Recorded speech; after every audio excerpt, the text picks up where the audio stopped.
Hi. Thank you for attending today's reading. Let's begin. I like to creep around my home and act like a goblin. I don't know why, but I just enjoy doing this. Maybe it's my way of dealing with stress or something, but I just do it about once every week. Generally I'll carry around a sack and creep around in a sort of crouch walking position, making goblin noises. Then I'll walk around my house and pick up various different trinkets and put them in my bag while saying stuff like I'll be having theater and laughing maniacally in my goblin voice. A trinket can include anything from shit I find on the ground to cutlery or other utensils. The other day I was talking with my neighbors and they mentioned hearing weird noises like what I wrote about, and I was just internally screaming the entire conversation. I'm 99% sure they don't know it's me, but God, that 1% chance is seriously weighing on my mind. End of story. Next story. I slept with a guy the other night and the next day he told his friends he slept with a hot ass girl last night. Edit. This ain't a confession. Fuck off. Venting. Giving free expression of strong emotions. S in the description of the subreddit less than 3. Less serious than some other posts here, but feel dumb talking about it to my friends. Some people would probably hate it or feel grossed out, but God, it really has given me a confidence boost. Like, this man was way out of my league and I honestly just kinda thought it was a way both here. Might as well do a kinda thing. But no, he was attracted to me and actually bragged about it.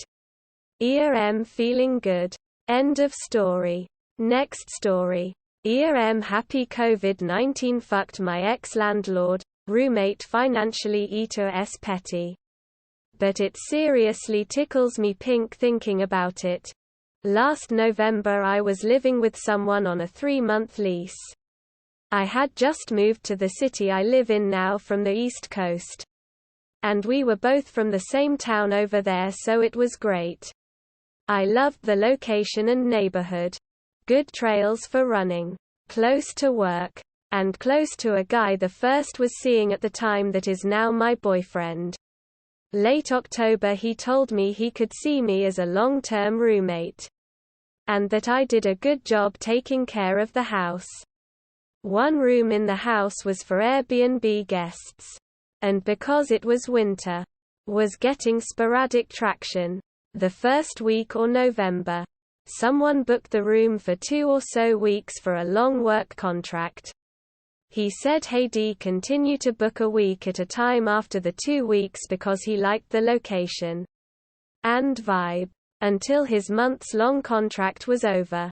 Johnny, not his real name, saw $signs. It was then he started switching up, getting randomly pissy when I was using the kitchen, making comments about how he liked how out of the way Airbnb guests are more, putting up his dishes when unloading the dishwasher and not mine. Just dumb shit. It was stressing me out to no end. He'd text me while I was at work about a dish I left out. Or some other stupid shit. Meanwhile I was the one constantly keeping the place tidy. I saw the writing on the wall and started looking for places. Johnny worked as a manager at a local bar and hated it. He had been getting serious with his boyfriend. And his schedule made him seeing each other rough. Plus the stress of being a manager, they could call in at any time. He dropped down from the manager position, figuring Airbnb could offset the cost. I came home from work one day a week before my lease was up and he told me he doesn't want a long-term roommate anymore. He wants to do Airbnb full-time. And that he can make so much more off my room than I'm paying in rent. He then pondered that the remainder of winter might be bad for Airbnb. And that if I wanted to stay until spring or when he saw the numbers picking up, I could. I said no thanks. I'll be out in a week. which shocked him. Within that week, the guy with the long work contract got blackout drunk, ended up with his car 100 miles south of us in a ditch, got charged with a DUI, and lost his contract as a result. He scrounged up money for the rest of that week and then was gone. I left the day after Thanksgiving. His parents had been visiting and his mom started gabbing to me about the debt Johnny is in and how he lives outside of his means and it doesn't help. And they are tired of helping out. Bullet dodged. I found a nice place where my only complaint is eater 10 minutes further out from the city.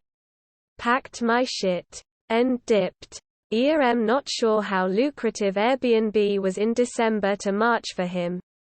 He said winter was slow, which is why he hoped D stay around.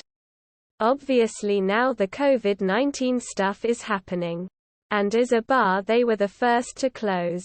People are traveling. So Airbnb is also taking a hit.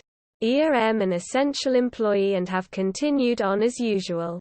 Even doing OT. In my low moments I love thinking about him sitting in this big house by himself. Broke. And as I saw from his new FB status as a single, alone. I hear his smug little voice saying I can make way more off your room than you pay in rent. It's just a business thing.